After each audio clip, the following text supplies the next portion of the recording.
Hello and welcome. I'm Kriti Mehta and you're watching World Report on NewsX World. Let's take a look at the top headlines this hour. Russia's defense ministry reports that air defense systems intercepted and destroyed 75 Ukrainian drones over the past night. Drones were sighted over the Black Sea, Crimea, Bryansk, Belgorod and other regions.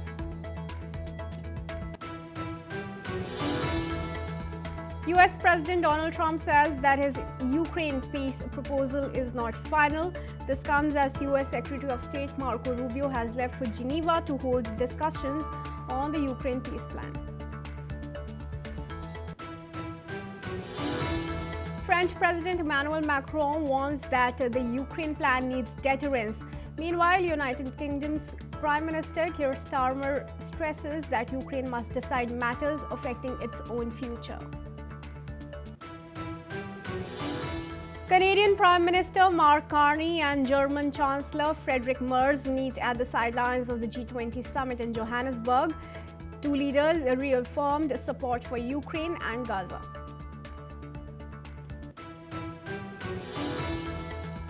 A senior Hamas delegation arrives in Cairo to meet Egyptian intelligence and mediator countries, including Qatar and the United States. Discussions are set to focus on advancing the second stage of US President Donald Trump's Gaza plan. The White House accuses South Africa of weaponizing its G20 presidency, undermining the group's founding principles, and refusing to facilitate a smooth transition of the G20 presidency to the United States.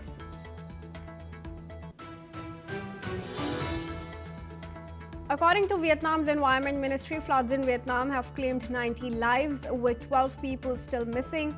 Torrential rain and landslides have battered south central provinces since late October.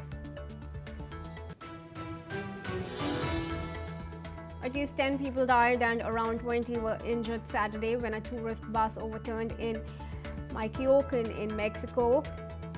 The bus had left Uruapan for another region. Authorities have yet to determine the cause and investigations are underway.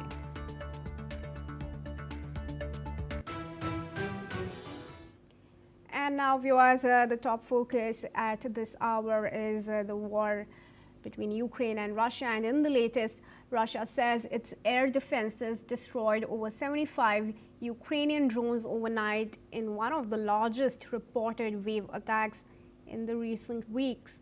According to the Russian Ministry of Defense, 36 drones were intercepted over the Black Sea, while others were brought down across several regions, including 10 over Crimea, 9 in Bryansk, 7 in Voronezh, and 4 in the Krasnodar area. Now, additional drones were shot down across the Smolensk, Moscow, Belgorod, Kaluga, and Ryazan regions.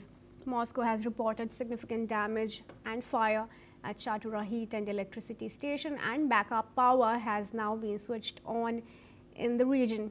Cross-border drone warfare has escalated sharply over the past year, with both Russia and Ukraine increasingly targeting military and energy infrastructure far from the front lines.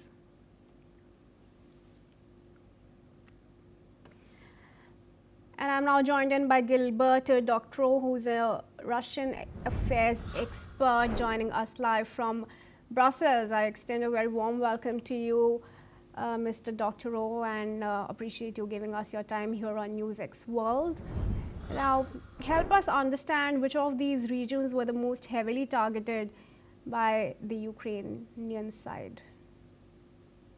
I think the interesting feature here, which underlines the importance of drone warfare in the conflict and in the conflict between Russia and Ukraine, and also for the future in any military confrontations that will take place anywhere in the world.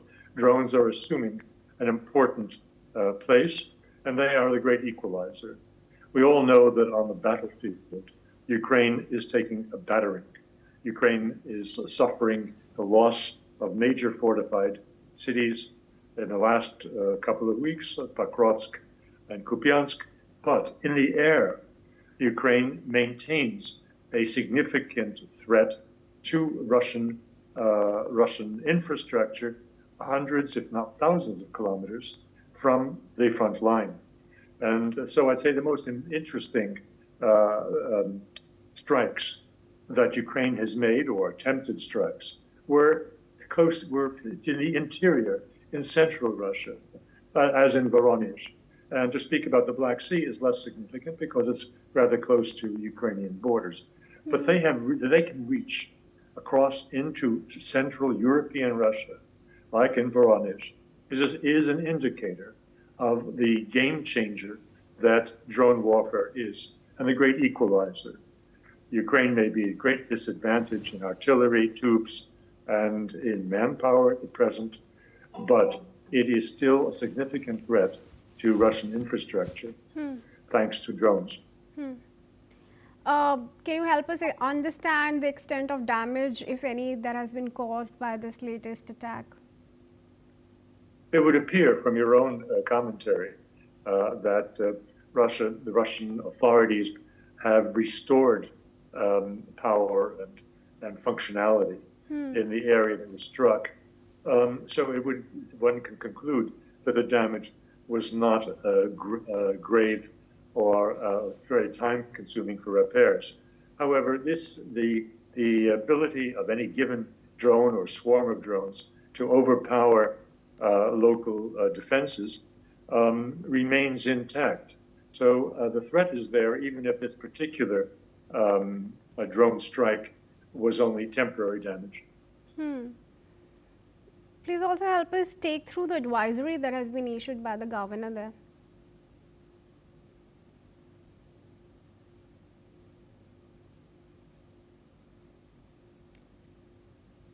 Mr. Dr. I just wanted to ask you for our international viewers as to the advisory that has been issued by the governor there for the residents in the areas targeted. Yes, well, it's understandable that he is performing his duties as a spokesman for the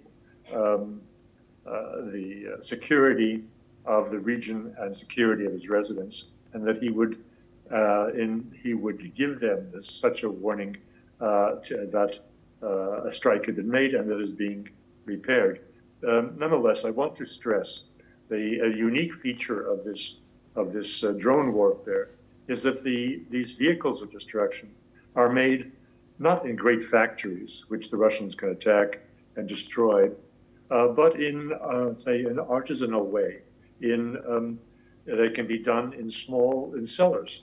Therefore, the difficulty of combating drones is significant. It is what we have in the American expression, like trying to whack a mole.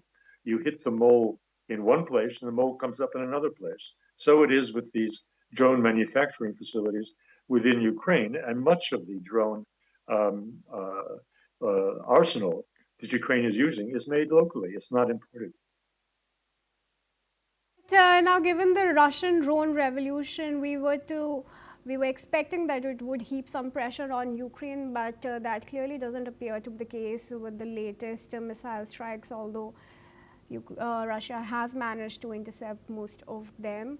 What's your take on that?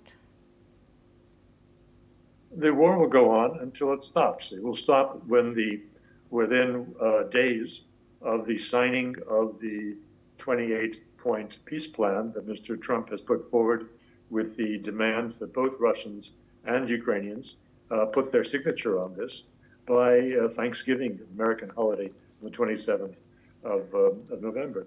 I believe that will happen. Exactly who will sign for the Ukrainian side remains to be determined, because Mr. Zelensky, in his latest approach to this question, appears to sidestep it and say that the parliament should sign this and not he as a president, so more or less acknowledging that he is not the legitimate president of Ukraine. We'll see how this plays out, but I don't believe that any of the efforts of the Europeans currently in South Africa and soon to be in Geneva will succeed in delaying or frustrating the conclusion of the signing by the Ukrainians and the Russians of this peace plan. All right. Well, thank you for sharing your opinion on that, but I request you to stay on as I have some more news coming in. Canadian Prime Minister Mark Carney and German Chancellor Friedrich Merz are discussing the war in Ukraine now and the situation in Gaza on the sidelines of the G20 summit in South Africa. According to a joint statement, the two leaders reaffirmed support for Ukraine and emphasized that any agreement must involve Kyiv directly and protect its fundamental interests and include concrete security assurances. Meanwhile, in Gaza, Carney and Merz reiterated support for the comprehensive peace plan to end the war and also agreed on the importance of allowing large-scale humanitarian aid to enter Gaza. I want to bring you back, Mr. Dr. Owen, to the discussion now with the latest statements that the leaders have issued from Canada and Germany. Do you see U.S. pressure on these nations mounting? In American jargon, we have the expression backseat driver. And that's exactly what these two gentlemen, Carney and Merz, are. They're sitting in the back seat of the car. Mr. Trump is in the front seat as a driver, and Mr. Zelensky is in the front right seat as the passenger. And the passenger is the one who will decide what is in Ukraine's interests, not the backseat drivers. This is turning everything on its head. Mr. Carney and Merz are speaking as if they are the incarnation of Ukraine's interests. But regrettably for them, Mr. Zelensky is the one who's responsible for deciding what's in Ukraine's interests. And to all appearances, he is in agreement to sign this plan. Right. Well, it was until only recently that Trump had said that Ukraine must accept the peace plan that's been drafted. But now he seems to have taken a U-turn of sorts in his statement when he was questioned by journalists, and he said that this is not the final peace plan that's been offered to Ukraine. What do you think led to that turn in Trump's statements and stance? I think it's a tactical move to deflect attention away from himself and to protect the peace plan from the malicious help that the Europeans are trying to offer. I believe that the peace plan, as published in the last few days, is what will be signed. This is obviously only a directional peace plan. All 28 points are rather vague and are subject to refined negotiation. But that negotiation can come only after the general approval, the signature of the Ukrainians and the Russians is on that piece of paper. Until that time, there is nothing, and Mr. Trump was not satisfied with having nothing. The best possible time for resolving this issue is right now, before the Europeans have had a chance to put their heads together and decide whether they're going to confiscate Russian state assets and therefore have the money to help Ukraine next year. And while Mr. Zelensky is reeling under the consequences in his own country, his great loss of popularity due to the revelations of the corruption that surrounds him and has skimmed off hundreds of millions of euros from aid coming into Ukraine. This is the moment to strike, and Mr. Trump understood that, and I don't believe that his remarks that you are making reference to indicate any postponement in the plans for signature. All right, we'll watch out for that. Gilbert Doctorow, thanks for joining us here on NewsX World for now. And with that, viewers, let's move on to news from COP30. The COP30 climate talks in Brazil ended with a modest deal that drew mixed reactions worldwide. UN Secretary General Antonio Guterres said many, including indigenous groups and young people, may feel disappointed, warning that the gap between current action and scientific demands remains dangerously wide. Colombia and more than 80 countries criticized the deal for leaving out a roadmap to phase out fossil fuels, while small island states called it imperfect but progress. China hailed the talks as a success in difficult circumstances, and India emphasized the importance of balancing development and climate action. Turkey and Australia reached a compromise to co-host next year's COP31 in Antalya, with Australia chairing formal negotiations and pre-COP technical talks set in a Pacific Island nation. And I want to welcome Major General retired Sudhakar Ji, who's an international affairs expert, into the discussion. He's joining us live from New Delhi. A very warm welcome to you, Sudhakar Ji, and thanks for joining us here on NewsX World. Now, clearly, many participants of the COP30 summits are disappointed, especially with the fact that the meeting was not able to draw a conclusive deal on phasing out fossil fuels completely. Why do you think that really happened, and how does that affect climate change going forward? Yeah. Good afternoon, Kriti. Thank you for inviting me for your show.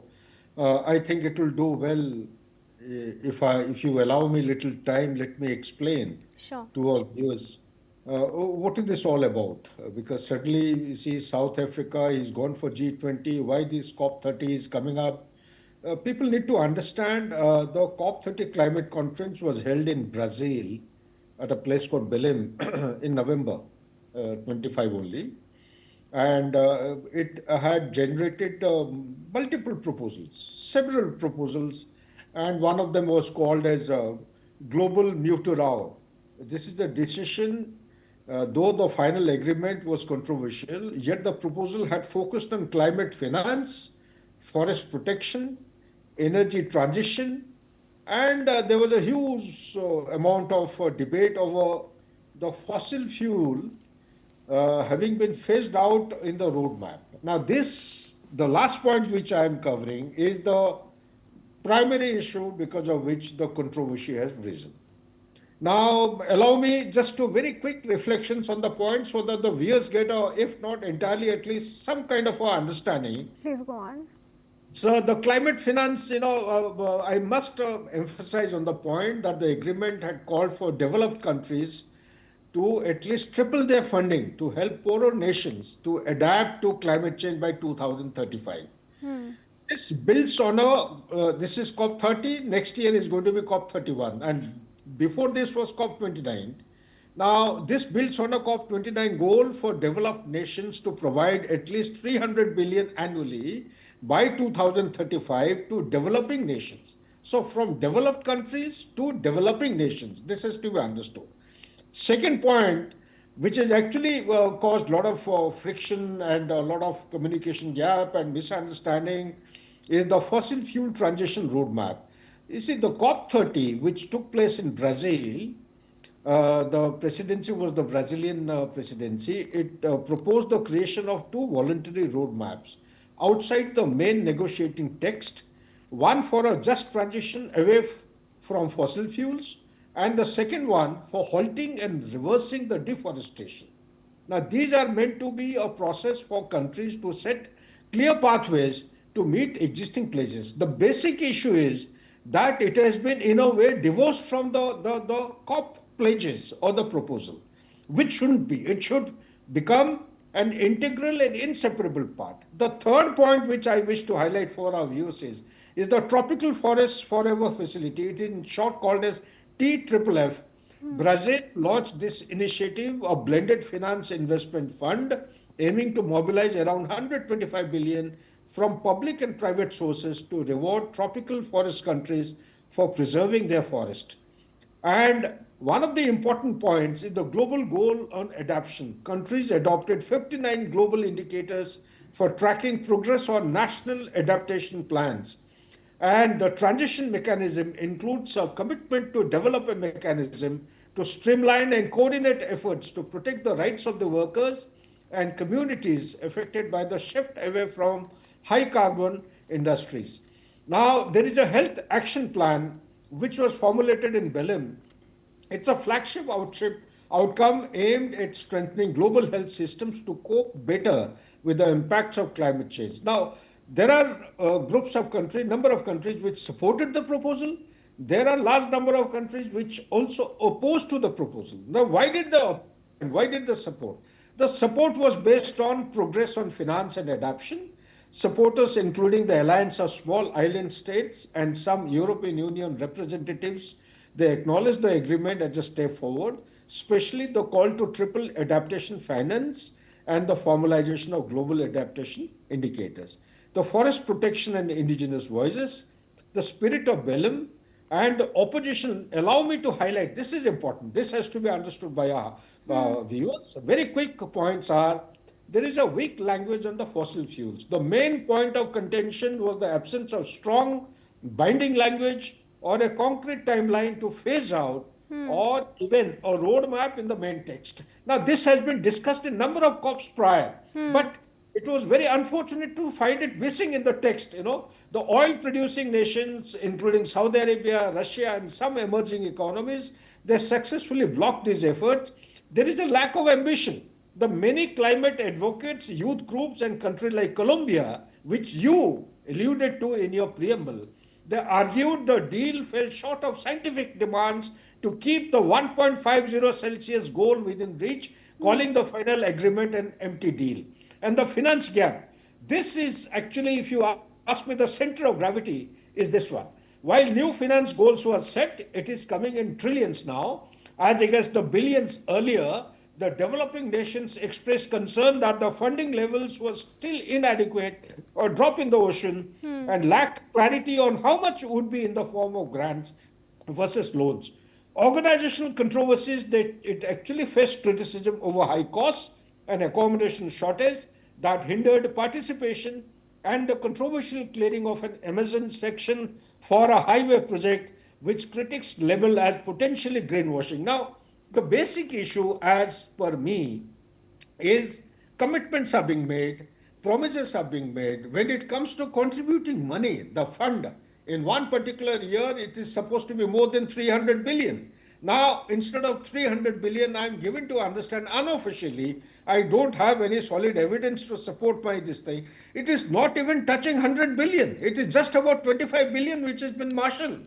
So it is peanuts in such a huge kind of a canvas and horizon where the requirement is much more. And second point is that these funds have to be given by the leading economy of the developed countries to the developing nations. Like India, for one, is forming part of the developing countries. It has to get the funds. Only then you go in for the renewable energy. Only then you can work towards achieving that bottom line, the cutoff temperature of 1.5 degrees Celsius. Now it is not happening. So if it doesn't happen, the technology transfer doesn't take place, then the complete concept of COP actually goes to a grinding halt. Yeah, so well, that's clearly not possible or plausible now. We don't see the international community anymore meeting that target of sticking to 1.5 degrees Celsius temperature. Yeah, but you see, the basic point is the climate change. Countries like USA. USA is neither participating in G20 nor Right. is it. It has backed out from Paris Agreement. Let me tell you. In fact, that is also what I wanted to ask you. Do you think both the United States and China had to gain by staying away or staying quiet from the COP30 summit? No, no way. They're creating a disaster. They've opened up another front. Post-pandemic, the whole world is in a neck-deep kind of a criticality with the ongoing conflict in Central Europe and Middle East, and we have just finished with phase 1 of Operation Sindoor, and we know how things are around the Indian subcontinent. You see, now by backing away, by staying away from COP, the common challenges in the world order today are being ignored. Tomorrow, you see, the day is not far when the USA and China both would be suffering. They will be at the center of all kinds of suffering. Let's say, for example, the Yalom Sangpo, the Brahmaputra River, that concept. They're building a dam at the Great Bend. Now, that construction of that dam at that Great Bend, disregarding the climatic and the seismic, the earthquake-prone area, all kinds of dangers. If China goes ahead in making that dam, just to produce 60 gigawatts of power generation, and it is going to cause flooding, it is going to create lots of danger for the low riparian states. So climate change being what it is today, people need to understand, because of climate change, the melting of the glacier is taking faster. The water which was non-existent during dry season or lean season, your rivers have started going in for spate, and they are carrying out erosion, soil erosion, causing floods in the lean season. So therefore, such kind of measures have to be actually collectively taken up by all the countries in the world, leave alone USA and China. These are two superpowers or global powers. Their staying away from these major decisions or major platforms is going to create another front which is avoidable for the global order. We have enough of geopolitical churn, enough Sure. of violence taking place. I think we need to come together for such kind of common challenges, be it the climate change or the terrorism or supply chain disruptions. These kind of things, we need to come together to find a common solution for the global order. Well, absolutely. Thank you, Major General Retired Sudhakar there joining us live on NewsX World and explaining the outcomes very deftly to our viewers. And with that, viewers, let's move on and tell you that Netherlands Defense Minister Ruben Brekelmans has said that air traffic at Eindhoven Airport in the south of the Netherlands were suspended for several hours due to multiple drone sightings. Brekelmans has also said that air traffic resumed around 2200 GMT, 2 hours after he had first reported the disruption. Meanwhile, the Defense Ministry has said that the Dutch military have used weapons against drone sighted above the Air Force base in Walkel, about 40 kilometers northeast of Eindhoven. Eindhoven serves both as a civilian and as a military airport, while all traffics were suspended. Let's now move on and tell you some news on the Vietnam floods. Now, according to Vietnam's Environment Ministry, floods in the country have claimed 90 lives, with 12 people still missing. Torrential rain and landslides have battered south central provinces since late October, devastating towns, rice fields and livestock. Dak Lak province suffered the heaviest toll, with over 60 fatalities and tens of thousands of homes inundated. In Kanua province, severe flooding washed away two suspension bridges, isolating communities. Authorities deployed tens of thousands of personnel and helicopters to deliver food, water, clothing, and essential supplies to stranded residents. More than 129,000 customers remain without electricity, and major highways and some railway sections are blocked. The ministry estimated economic losses at $343 million across 5 provinces. And that's all we have time for in this bulletin, but keep watching NewsX World for more news updates from across the world.